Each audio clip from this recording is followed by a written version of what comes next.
प्रशांत चोपडा मनाचा कॅलिडोस्कोप या मराठी यूट्यूब मालिकेतील 7व्या भागात तुमचे सगळ्यांचे स्वागत आहे. आजच्या विषयामध्ये आपण 3 सार्वत्रिक समज, सार्वत्रिक याचा अर्थ सर्वसाधारण सगळ्या लोकांमध्ये कमी जास्त प्रमाणात हे समज बाळगलेले आढळून येतात, त्यांच्याविषयी बोलणार आहोत. आपण ज्या काही कल्पना समजांना बाळगून सगळीकडे वावरत असतो आणि त्यामुळे काय घडेल, कसे घडेल याची वाट बघत असतो, त्यांचे स्वरूप कसे भन्नाट, आपल्याला फसवणारे आणि वेळोवेळी आपल्याला तोंडघशी पाडणारे असते याची आपण माहिती करून घेऊयात. या कल्पना समजांना शब्दांमध्ये व्यक्त करताना जे काही ऐकाल तसेच्या तसे आपण ते समज बाळगत असतो किंवा त्या कल्पना बाळगत असतो, असा गैरसमज मात्र करून घेऊ नका, ही विनंती. शब्द उच्चारले की आपल्या मनात त्यांचे रंगीत संगीत चित्र उभे राहते.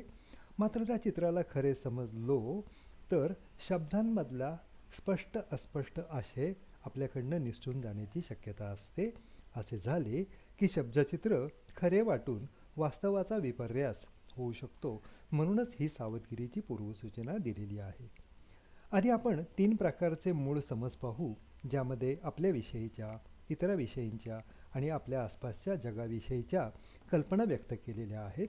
म्हणजे काय झाले की आपण चांगले ठरतो, काय झाले नाही की इतर वाईट ठरतात आणि आपल्या आसपासची परिस्थिती कशी असली की आपण काहीतरी करू शकतो, असे या कल्पनांचे एकंदर स्वरूप आहे. या 3 समजातून निवडक समज किंवा कल्पना आपण कशा बाळगत असतो त्यांचे स्वरूप पुढे जाऊन बरेच स्पष्ट होणार आहे. अशा नेमक्या आणि स्पष्ट समजांना थारा दिला, त्यांना आपले मांडले की ज्या भावना आपल्या मनात निर्माण होतात आणि आपल्याला छळत राहतात त्याचाही अंदाज येईल. ABCD या सूत्रातील D हे अक्षर डिस्प्युटेशनच्या माध्यमातून या कल्पना समजांची कशी धुलाई करतात याचाही अंदाज येईल. चला तर आता सुरुवात करूया. मी जे काही करीन ते आदर्शच करीन. मी जे काही करीन ते आदर्शच करीन. किमान काही गोष्टी तरी आदर्श करीन, आणि तसंही नाही जमलं तर निदान एखादी गोष्ट तरी आदर्शच करीन. त्याचमुळे माझ्या संबंधातील सर्वांनीच किंवा काही जणांनी किंवा निदान एखाद्याने तरी मला हवं तसं माझं कौतुक केलंच पाहिजे. मात्र असं घडत नसेल तर मी अगदीच फालतू, कुचकामी किंवा नालायक व्यक्ती आहे असं सिद्ध होईल. आता हा समज ना आपण स्वतःविषयी बाळगला जातो असं सांगितलं गेलेलं आहे. माझ्या संबंधातील सर्वांनीच किंवा काही लोकांनी किंवा अगदी कोणीही, परत एकदा ऐका, माझ्या संबंधातील सर्वांनीच किंवा काही लोकांनी किंवा अगदी एखाद्याने सुद्धा मला नेहमीच समजावून घ्यायलाच हवे आणि मला हवे तसे सहकार्य केलेच पाहिजे. मात्र असं घडत नसल्यास माझ्या संबंधातील सगळेच फालतू आहेत असेच सिद्ध होईल. हा समज इतरांसाठी बाळगला जातो. तिसरा समज आहे संपूर्ण जगातील परिस्थिती नेहमीच मला हवी तशी, मला अनुकूल आणि त्रासविरहित असलीच पाहिजे. मात्र असे घडत नसेल तर हे जग अतिशय अन्यायी आणि फालतू आहे हेच सिद्ध होईल. अशा वेळी खरं तर मी काहीही करण्याचा प्रयत्न करण्यात काहीच अर्थ नाही. हा समज आसपासच्या घटना परिस्थितीबद्दल बाळगला जातो. आपल्या सगळ्यांना रोजच्या जगण्याचा जो काही अनुभव आलेला आहे त्याच्या आधारावर वरील कल्पना समज किती कॉमन आहेत हे लक्षात आले असेलच. आपण अनेकदा या कल्पनांप्रमाणे वागलो असू आणि वागतही असू असे अनेकांनाही वाटेल. तरीही अशा कल्पना फारशा व्यवहारी नाहीत याची जाणीव झाल्यावर त्यांचा ना आपण नादही सोडला असेल तरीही असा नाद आपण अधनमधनं करतो आणि नकळतपणे करतही असतो. हेही आपल्याला अधनमधनं का होईना पण मान्यच करावे लागेल. अनेकदा आपण कधी या कल्पनांच्या जाळ्यात सापडलो याची पुसट जाणीव तरी होते किंवा दुसरी व्यक्ती तरी आपण काय समज करून घेतला आहे अशी जाणीव आपल्याला करून देत असते. हा सगळा प्रकार आपल्या सवयींचा अगाध महिमा आहे आणि अशा सवयी आपल्या आसपासच्या इतरांच्या वर्तनातून दिसत येतात, म्हणून आपणही वापरत असतो असेही घडत असते. माणूस म्हणून आपण जसजसे उत्क्रांत होत गेलो, जास्त प्रगत होत गेलो, तसतसे आपल्या हातून काहीतरी भव्य दिव्य घडले पाहिजे अशी सुप्त इच्छा आपल्या सगळ्यांना अनादी काळापासून होत आहे. याबद्दल दुमत असायचं कारण नाही. आपल्यामध्ये असलेल्या गुणांचा विकास करणे, सुप्त आणि स्पष्ट कलाकौशल्यांना सतत वापर करण्याची मोकळीक आपल्याला नेहमीच असते, असेही घडते. खरे तर आपण कोणत्याही क्षेत्रात जे काही करत असतो ते जास्तीत जास्त चांगले करण्याचा आपला नेहमीच प्रयत्न असतो.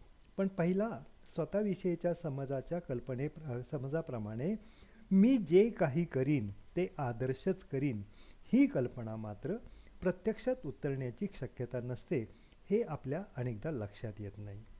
आदर्श याचा अर्थ जसा परफेक्ट असा होतो तसाच आपली कृती एकमेव असलीच पाहिजे असा हट्ट आपल्याला चिंतेच्या खाईत आणि संतापाच्या वणव्यात घेऊन जाण्याची शक्यता मात्र नक्की असते.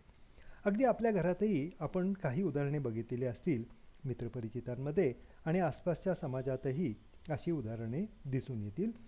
अनेक व्यक्तींनी त्यांच्या आवडीच्या क्षेत्रात अशी काही निर्मिती किंवा कार्य केलेले असते ज्याला आपण सहजपणे उत्तुंग, दैदिप्यमान यश किंवा उंची गाठली असे म्हणत असतो. मात्र अशा व्यक्तींच्या आधी किंवा नंतरही यापेक्षा दैदिप्यमान उंची गाठणाऱ्या व्यक्तीसुद्धा दिसून येतात. अशावेळी ज्याने आधी अशी उंची गाठली आहे अशी व्यक्ती जर व्यथित झाली, चिंतित झाली किंवा रागावली तर ती व्यक्ती आपला आदर्श हा आदर्श नव्हताच अशा समजाने निराश होत जाईल. तुम्ही का अशी उंची गाठू शकला नाहीत असा प्रश्न त्यांना चिंतित तरी करेल किंवा ते खूप संतापतील. मी काहीही करताना आदर्श असलो पाहिजे, माझ्याकडून एकमेव अद्वितीय अशी निर्मिती झालीच पाहिजे अशी कल्पना अवास्तविक, तर्कदुष्ट आणि व्यवहारी शहाणपणाचा अभाव असणारीच असणार आहे. आपण जर आदर्शत्वाचे जोखड स्वतःवर लादणार असू तर हीच कल्पना पदोपदी आपल्याला भयभीत करणार असेच घडेल. काय होतं, काहीही करताना रुळलेली वाट सोडायचीच नाही. माहीत असलेल्या आणि सवयीने अंगवळणी पडलेल्या पर्यायांपेक्षा वेगळे पर्यायसुद्धा वापरणार नाही. असं जर आपण करणार असू तर आपल्याकडनं आहे त्याच्यापेक्षा वेगळं कसं घडू शकेल. पण ह्याच्या पाठीमागे हे असे जुनेच मार्ग किंवा जुनेच पर्याय वापरण्याच्या पाठीमागं कारण काय? कारण आपल्याला जर अपयश आले तर काय, आपण चुकलो किंवा भरकटलो तर काय, अशी भीती मनात थैमान घालू लागते. म्हणूनच आपण नवनवीन पर्याय वापरायला सहसा तयार होत नाही. हळूहळू आपण निष्क्रिय होत जाऊ असं घडण्याची शक्यताही वाढत जाते. त्याही पुढे जाऊन आपण कसे आदर्श आहोत किंवा काय केल्यावर आदर्श ठरतो याबद्दलची व्याख्याही आपणच केलेली असते. अशावेळी आपल्या संबंधातील सगळ्यांनी किंवा काही जणांनी किंवा एखाद्याने तरी आपल्याला हवे तसे आपले कौतुक करायलाच हवे अशी मागणीही आपण करत राहतो. इतरांनी आपले कौतुक करावे अशी अपेक्षा असा शब्द मी वापरला नसून मागणी असा शब्द वापरला आहे. याचे कारण म्हणजे अगदी जवळच्या नातेसंबंधातील काही व्यक्ती सोडल्या तर आपण म्हणजे तो तसेच आपले कौतुक इतरांनी किंवा इतर आपल्याला महत्त्वाच्या वाटणाऱ्या व्यक्तींनी का करावं किंवा का करायलाच पाहिजे अशा प्रश्नाचे उत्तर वाटतं तितकं सोपं नाही आहे. आपण अस्तित्वात असताना जे जीवन जगत असतो ते वाहत्या पाण्यासारखे फ्लोईंग म्हणजेच प्रवाही असते. अशावेळी प्रत्येक प्रसंगी आपण अनेक पद्धतीने वर्तन करत असतो आणि व्यक्तही होत असतो. काल रात्री अगदी आपल्या लहानग्याचे कौतुक करणारे आपण सकाळीसुद्धा तसेच कौतुक करतो का असा प्रश्न स्वतःला विचारायला हरकत नाही. म्हणूनच जेव्हा व्यक्ती माझ्या संबंधातील सगळ्यांनी, निदान काही जणांनी आणि तेही नाही झालं तर मी म्हणतो तर कोणीतरी एकाने मी म्हणतो तसे माझं कौतुक केले पाहिजे असं आसुसल्यासारखा समज बाळगत असेल तर त्याचा वारंवार अपेक्षाभंग होण्याची शक्यता वाढत जाणार आहे, हे नक्की लक्षात ठेवलं पाहिजे. लहान बालकांपासून साधारण वयात येणाऱ्या मुलामुलींनी अशी कल्पना बाळगली तर त्या कल्पनेचा आदर करून अनेकदा त्यांना हवा तसा प्रतिसाद देऊन त्यांना वेळोवेळी प्रोत्साहन देणे असे आपण करतच असतो. मात्र त्याचवेळी अशा मुलांना समजेल अशा भाषेत सतत कोणीतरी प्रोत्साहन दिले पाहिजे किंवा देईल अशी शक्यता बाळांनो पुढच्या आयुष्यात कमी असणार आहे. अशी जाणीव करून देण्याने सुद्धा अशी मुले हळूहळू कणखर होत जातात, हे देखील तुमच्या लक्षात येईल. वरील कल्पनेचा सूर कसा आहे तर अशी कल्पना बाळगणारी व्यक्ती नेमक्या अटीशर्तींची पूर्तता झाल्याशिवाय स्वतःला लायक, मूल्यवान समजत नाही हेच स्पष्ट होते. काहीही करताना आदर्श असण्याची अट शक्यतो कधीही पूर्ण होत नाही. कारण आपण जे काही आदर्श करण्याचा प्रयत्न करतो तेव्हा आपल्या मनावर मोठ्या प्रमाणावर दडपण येईल असे आपण वागायला लागतो. हेच दडपण अवास्तव काळजीकडून चिंताग्रस्ततेकडे घेऊन जाते. चिंताग्रस्तता वाढली की काही आदर्श करणे तर सोडाच, पण समाधानकारक पद्धतीने करण्याची शक्यतासुद्धा कमी होत जाते. या कल्पनेतील आदर्श म्हणजे नक्की काय किंवा कसं, अशी व्याख्या सुद्धा ही आपलीच असल्याने तिचे नेमके स्वरूप कसे आहे याचा पत्ता इतरांनाही लागत नाही. अशावेळी ही कल्पना बाळगणारी व्यक्ती जे काही करते आहे ते आदर्श समजून प्रत्येक वेळी किंवा अधूनमधून त्याला हवे तसे त्याचे कौतुक करण्याची शक्यता किती, असा प्रश्न वेळोवेळी पडणार आहे. त्याच व्यक्तीच्या कौतुकात खंड पडला की समज बाळगणारी व्यक्ती स्वतःला फालतू, कुचकामी किंवा नालायक ठरवत राहणार. असा कळस जेव्हा या डोलाऱ्यावर चढवला जातो तेव्हा मात्र ना त्याला तोड नसते. वेळी अवेळी आपण सगळेच चुका करत असतो, त्याबद्दल टीकाही होत असते. काही वेळेला आपण थोडे दुखावलेही जातो, तर अनेकदा आपण जे काही करतो, जसे करतो ते किमान पाठीवर थाप मिळण्या इतके, जवळच्या व्यक्तीने पसंतीची मान डोलवण्या इतके किंवा प्रसंगी चेहऱ्यावर हास्य येण्या इतकेच खरं तर छानच असते. अशी पसंतीची पावती आपल्याला स्फुरण देते असेही बऱ्याचदा घडतं. पण यापैकी काहीही झालं नाही तरी आपण रोजच्या रुटीनला सामोरेही जात असतो असंही घडत असतं. यातून एक महत्त्वाची गोष्ट शिकायला मिळते की आपल्या कोणत्या इच्छा अपेक्षांकडे आपण गरज म्हणून बघतो आणि कोणत्या इच्छा अपेक्षा पूर्ण अत्यावश्यक आहे असंही ठरवतो. यातील फरक आपल्याला करावा लागणार आहे. मुळात आपण कसे आहोत म्हणजे मूल्यवान, महत्त्वाचे आहोत की टाकाऊ, कुचकामी, नालायक आहोत याची निवड आपणच करायची असते. जेव्हा आपण कसे आहोत याची चॉईस आपण निवडतो तेव्हा आपण चॉईसवर जर आपली चॉईस जर वास्तविकतेवर तर्कांवर आधारित असेल तर ती बरेचदा शहाणपणाची ठरते आणि आपल्या चॉईसच्या विषयी आपल्याला फार काही चॉईसमुळे त्रास होण्याची शक्यता नसते. माझ्याशी संबंधित इतरांनी कसे असावे याविषयीची कल्पना किंवा समजही असाच कट्टरपंथीय आहे. यातही अटीशर्तींची पूर्तता झाल्याशिवाय मी इतरांचा स्वीकार करणार नाही असा पूर्वग्रह स्पष्टपणे दिसून येतो. सध्याचा काळ जरी परस्पर सहकार्य करण्याचा आणि वेळप्रसंगी इतरांना मदतीचा हात पुढे करण्याचा असला तरीही इतर कोणीतरी किंवा अगदी कोणीही आपल्याला प्रत्येक वेळी का समजावून घेईल आणि का सहकार्य करेल या प्रश्नाचं किंवा मागणीचं स्पष्टीकरण मिळणं गरजेचं आहे. तसेच वेळोवेळी आपल्याला समजून घेऊन सहकार्य न करणारी इतर व्यक्ती मी म्हणतो म्हणून कशी काय बरं फालतू ठरते याबद्दलची व्याख्याही आपल्याला तपासायला लागणार आहे. म्हणूनच आपण इतरांचा स्वीकार आपणच आखलेल्या अटीशर्तीवर करणार असलो आणि तरीही इतरांनी आपल्याला हवे तसे सहकार्य केले पाहिजे अशी मागणी करणार असलो तर आपल्या कोणत्याही प्रकारच्या नात्यासंबंधाने जोडलेल्या व्यक्तींमध्ये जो तणाव आणि विसंवाद निर्माण होणार आहे तो टोकाचाच असणार आहे. तसेच अशा व्यक्ती आपल्या मर्जी सांभाळायला तयार नसतील तर त्यांना फालतू असे विशेषणही आपणच लावणार आहोत. अशा कल्पना बाळगणाऱ्या व्यक्तीशी संबंध ठेवायला कोणीही तयार होईल किंवा संबंध ठेवण्याचा प्रयत्न करेल असा गहन प्रश्न मात्र निर्माण होतो. आपल्यापैकी कोणालाही असा अधिकार नाही आणि तो कोणी दिला याचाही आपल्याला पत्ता नाही, पण आपण ठरवून ठेवलं की आपला हा अधिकार आहे. आपल्या आसपासच्या सर्व प्रकारच्या आणि सर्व थरातल्या घडणाऱ्या घडामोडी आणि असलेली परिस्थिती कशी असावी, का असावी याबद्दलचे आपले मत खरं तर असू शकते. मात्र आपल्या मताप्रमाणे ती आपल्याला अनुकूल, पूरक किंवा उत्साहपूर्वक नाही असे आपले म्हणणे असेल तर त्यामध्ये काही बदल करता येईल काय याच्या निवडीचे स्वातंत्र्य आपल्याला पहिल्यापासून आहे. मात्र मी असे स्वातंत्र्य वापरून काही तोडगा किंवा पर्याय काढणार नाही, तर बाह्य परिस्थितीने कायमच मला अनुकूल असावं अशी अपेक्षा किंवा मागणी मात्र काहीही केल्या पूर्ण होणं शक्य नाही. अनेकदा आपण ज्या काही कल्पना आणि समजांना स्वीकारतो आणि त्याबद्दल जी काही व्याख्या करतो, हे कोडे कोंबडी आधी की अंडे आधी या कोड्या इतकेच गुंतागुंतीचे वाटते. आता आपण सगळे असंख्य गोष्टी शिकत असतो आणि शिकू शकतो हे कबूल करायला काहीही हरकत नाही.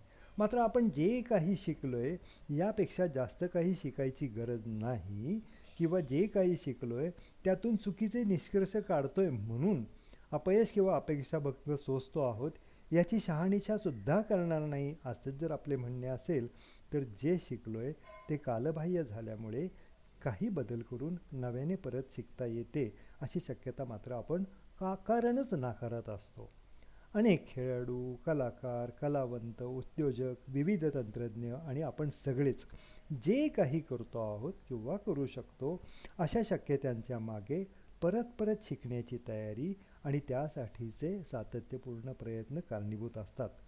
सांगण्याचा मुद्दा असा आहे की काहीही करण्यात अडचणी येत असतील तर त्याविषयी आपली नेमकी व्याख्या कशी आहे याचा शोध आणि निरीक्षण महत्त्वाचे ठरते. आपल्या मार्गात इतर व्यक्ती किंवा बाह्य परिस्थिती फार क्वचित अडथळे आणू शकतात. खरं नाही ह्याची आपल्याला जाण नसते. मात्र आपण ज्या व्याख्या केल्या आहेत, जे कल्पना समज बाळगत असतो त्यातूनच अनेक अडथळे आणि अडचणी निर्माण होत असतात. हे मात्र स्पष्टपणे समजावून उदाहरणांसह सांगितल्याशिवाय कळत नाही. डॉक्टर अल्बर्ट एलिस यांचे सूत्र फक्त ABC लिहूनही पूर्ण झाले असते, पण आपल्या कल्पना समजधारणांच्या पातळीवर फक्त परिणामांचा प्रभाव कमी करण्यासाठीच जावे आणि नंतर त्यांच्याकडे ढुंकून बघू नये असं केलं तर माणूस अनेकदा त्या खड्ड्यात पडून अस्वस्थ होत राहतो, स्वतःचे नुकसान करत राहतो. म्हणूनच डिस्प्युटेशनच्या कसोटीला फार मोठं महत्त्व आहे. त्याही पुढे डिस्प्युटेशनचे समुद्रमंथन करून जे म्हणजे इफेक्टिव्ह फिलॉसॉफी तयार होते, नावाचे अमृत त्यातनं निघते. त्यातून शिकत जाऊन शक्यतो त्या खड्ड्यात पडण्याची शक्यता कमी करता येते असेही सांगितलेले आहे. थेरपी सुरू झाल्यानंतर जो गृहपाठ दिला जातो की परत एकदा शिकण्याची, त्या शिक्षणातून वेगवेगळे पर्याय काढण्याची, त्यांचा वरचावर सराव करण्याची, स्वशिक्षित होण्याची क्रियाच असते. असा सराव सुरू ठेवला असता आपल्या व्यक्तिमत्वात जे बदल घडत जातात या स्थितीला डॉक्टर एलिस एलिगंट चेंज म्हणजेच डौलदार परिवर्तन असंच म्हणत असावेत. आतापर्यंत पाहिलेले तीनही समज आपण जसेच्या तसे वापरतो असे खरं तर घडत नाही, पण त्यांच्यासारख्या कल्पना बाळगून आपल्याला वेळोवेळी शाबासकी मिळत नाही. आपण कष्ट करून जे काही मिळवलेले आहे त्याला दाद दिली जात नाही म्हणून आपल्याला दुःख होणे साहजिक आहे. मात्र असे काही घडत नाही याचा अर्थ आपण फालतू किंवा नालायक आहोत असे लेबल स्वतःवर लावून घेण्याचा प्रकार आत्मघातकी ठरतो. खरे तर आपण नालायक आहोत याचे जर काही पुरावे मागितले तरी जे काही मांडले जाते त्यातून आपल्या समजामधील अवास्तविकता, तर्कदुष्टता आणि व्यवहारी शहाणपणाचा अभावच दिसून येतो. अशावेळी मानसोपचार तज्ज्ञ आपण स्वतःला कसे आणि का फालतू किंवा नालायक ठरवत आहोत, त्यामुळे आपल्याला काय बरं फायदा झाला, अशा प्रश्नोत्तरांच्या माध्यमातून हे दाखवण्याचा प्रयत्न करतात की आपले गृहीतक म्हणजे ज्या गोष्टी आपण बाळगत असलेल्या कल्पनासमज किंवा ज्यांना फॉर ग्रँटेड धरलेलं आहे त्याच आपलं नुकसान आणि अहित करणाऱ्या असतात. यांच्या पुराव्याची यादीसुद्धा थेरपिस्ट देत असतो. आपल्याला समजावून न घेणाऱ्या आणि आपल्याला वेळोवेळी सहकार्य न करणाऱ्या व्यक्ती आपले दास, नोकर किंवा हुजरे आहेत काय, असा प्रश्नाचे उत्तर काय असेल? इतर व्यक्ती आपल्यासारख्याच वैयक्तिक इच्छा, अपेक्षा, उद्दिष्टे बाळगणाऱ्या असतात आणि त्यांचे स्वतंत्र अस्तित्वही असते. इतरांचा असा मूलभूत अधिकार आपण कशाच्या जोरावर नाकारणार आहोत? यासाठी कोणते पुरावे आपण देणार? या प्रत्येकाचं उत्तर काय द्यायचं आहे आपल्याला द्यावं लागेल. प्रत्येकाने काय करावे, कसे करावे, काय करू नये असे आपण ठरवू शकतो काय? याचेही कोणतेही नियम नाहीत. बाह्य जगात काय घडावे किंवा घडू नये, परिस्थिती कशी असावी याबाबतच्या फार तर अपेक्षा आपण बाळगू शकतो, पण आपल्याला हवे तसेच बाहेरचे प्रसंग घडले पाहिजेत अशी हट्टी मागणी सहसा नाही पण कधीच पूर्ण होत नाही. आपल्याला पडलेल्या अनेक असेच का, तसेच का नाही अशा प्रश्नांना उत्तरे नसतात. आपल्याच हटवादी कल्पना समजांमुळे निर्माण होणारी हट्टी मागण्या करणारी सवय कशालाही महाभयंकर ठरवणारी, स्वतःचे किंवा इतरांचे व्यक्ती म्हणून असलेल्या मूल्यांमध्ये चढउतार करणारे त्रिकूट जेव्हा सातत्याने आपल्याकडून वापरले जाते, तेव्हा चौथ्या बाजूने लो फ्रस्ट्रेशन टॉलरन्स म्हणजेच काहीही सहन करण्याची आपली क्षमता चहूबाजूने आपल्याला कोंडून ठेवते, असेच घडते. याहीपेक्षा एका वेगळा इशारा आपण देत असतो, याला म्हणतात अत्यावश्यकता. आपल्याला जे काही हवे ते मिळाले नाही, जसे हवे तसे घडले नाही, नको तेच घडले आणि नको तेच मिळाले. घडणे न घडणे आपल्या अस्तित्वासाठी, जगण्यासाठी अत्यावश्यकच आहे, असेच आपलं एक प्रकारे म्हणणं असतं. म्हणजेच आपण आता मरणार, नष्ट होणार असाच आपला सूर असतो. असे खरोखरच घडते काय? खरे तर काहीही घडत नाही आणि आपली अस्तित्वही संपत नाही. पण एकदा का या भोवऱ्यात आपण सापडलो की आपल्या इतर अनेक ध्येय उद्दिष्टांकडे, दैनंदिन कामांकडे आपले दुर्लक्ष होत जाते. टोकाचा भावनिक उद्रेक आपले कसे आणि किती नुकसान करू शकतो याचा अंदाज आता आपल्याला आला असेलच. जस्ट टाईमपास म्हणून आपण एक खेळ खेळायचा का? आपल्याला अस्तित्वात राहण्यासाठी म्हणजे जगण्यासाठी काय गरजेचं आहे आणि काय अत्यावश्यक आहे हे एकदा लिहून काढा.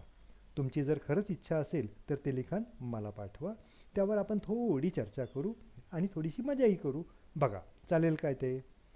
आजचे विवेचन तुम्हाला आवडले असेल तर ते इतर परिचितांना फॉरवर्ड करा. तसेच चॅनलला सबस्क्राईब करा. काही शंका किंवा अडचणी असतील तर त्या मला कळवा. त्यांचे समाधान करण्याचा प्रयत्न करील. पुढील काही भागातून वरील तीनही कल्पना समजांची आपल्यामध्ये वारंवार दिसून येणारी स्पष्ट रूपे कशी आहेत त्याही विषयी आपण समजून घेऊयात. मात्र त्यापूर्वी स्वतःचा, इतरांचा आणि आपल्या आसपासच्या जगाचा स्वीकार का आणि कसा करावा, तसेच एक व्यक्ती म्हणून आपण मूल्यवान आहोत काय आणि व्यक्तीचे मूल्य किंवा किंमत कमी जास्त होते काय किंवा करता येते काय, हे आपण त्याच्या आधी समजावून घेऊया. पुन्हा लवकरच भेटूयात. धन्यवाद.